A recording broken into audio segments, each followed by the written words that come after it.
തൃശൂർ അതിരപ്പിള്ളിയിൽ വനംവകുപ്പിന്റെ വ്യാജ പരാതിയിൽ പോലീസ് കസ്റ്റഡിയിലെടുത്ത പ്രാദേശിക മാധ്യമ പ്രവർത്തകന് ലോക്കപ്പ് മർദ്ദനം. അതിരപ്പിള്ളിയിലെ പ്രാദേശിക മാധ്യമ പ്രവർത്തകൻ റൂബിൻ ലാലിനെയാണ് പോലീസ് ഇന്നലെ അർദ്ധരാത്രി വീട് വളഞ്ഞ് അറസ്റ്റ് ചെയ്തത്.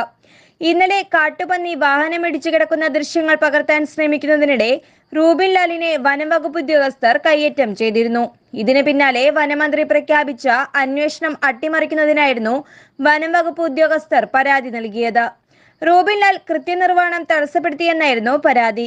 ഇന്നലെ രാവിലെയാണ് അതിരപ്പിള്ളിയിൽ വാഹനമിടിച്ച് പരിക്കേറ്റ് കിടന്ന കാട്ടുപന്നിയുടെ ദൃശ്യങ്ങൾ എടുക്കാൻ റൂബിൻ ലാൽ എത്തിയത്.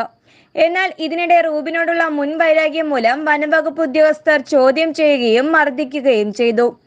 ഈ സംഭവത്തിൽ അന്വേഷണം നടത്തണമെന്ന വനമന്ത്രി AK ശശീന്ദ്രന്റെ ഉത്തരവിനെ മറികടക്കാൻ കൃത്യനിർവഹണം തടസ്സപ്പെടുത്തിയെന്ന പരാതിയുമായാണ് വനംവകുപ്പ് ഉദ്യോഗസ്ഥർ പോലീസിനെ സമീപിച്ചത്. പിന്നാലെ ഇന്നലെ അർദ്ധരാത്രിയോടെ റൂബിനെതിരെ നടപടിയെടുക്കുകയായിരുന്നു.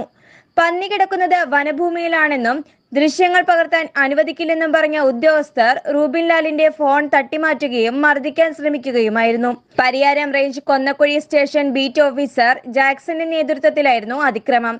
സംഭവത്തിൽ അടിയന്തര അന്വേഷണം നടത്തി റിപ്പോർട്ട് നൽകാൻ നിർദ്ദേശിച്ച വനമന്ത്രി AK ശശീന്ദ്രൻ CCFന് അന്വേഷണ ചുമതലയും നൽകി.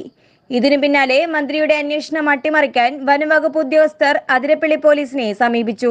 കൃത്യനിർവഹണം തടസ്സപ്പെടുത്തിയെന്നും ജാമ്യമില്ലാ വകുപ്പ് പ്രകാരം റൂബിൻ ലാലിനെ അറസ്റ്റ് ചെയ്യണമെന്നുമാണ് വ്യാജ പരാതിയിലെ ആവശ്യം.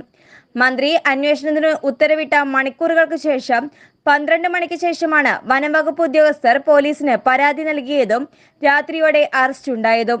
കൊന്നക്കുഴി ഫോറസ്റ്റ് സ്റ്റേഷൻ പരിധിയിൽ ജനവാസ മേഖലയിൽ ഇറങ്ങിയ കാട്ടാനയെ തുരത്താൻ വനംവകുപ്പ് ഉദ്യോഗസ്ഥർ തയ്യാറാകാതിരുന്നത് ഉൾപ്പെടെ വനംവകുപ്പിന്റെ വീഴ്ചകൾ റൂബിൻ വാർത്തയാക്കിയിരുന്നു. ഇതിന്റെ പ്രതികാരമാണ് നേരത്തെയും റൂബിൻ ലാലിനെ വനംവകുപ്പ് ഉദ്യോഗസ്ഥർ അസഭ്യം പറഞ്ഞിരുന്നു. News desk express news.